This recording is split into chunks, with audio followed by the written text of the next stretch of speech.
Bismillahirrahmanirrahim. Assalamu alaikum. My name is Hassan and today we are going to block access of wp-json file using .htaccess file in WordPress. Before starting work, it's my request, please subscribe my channel. Thank you. Now back to our work. If you are not using WordPress REST API, then you can block access of wp-json file to increase security. So we are in file manager. Now you see .htaccess file, right click on it and then you see edit, so click on it.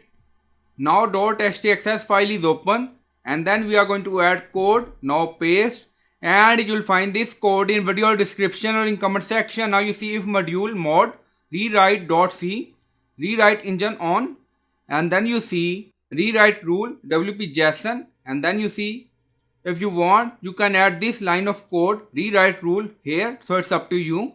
And then click on save changes. Because we are using two if module mod underscore rewrite.c, both are same, so you can add this line here. So I hope you like this video. Please like, comment, share, subscribe. Thank you for watching.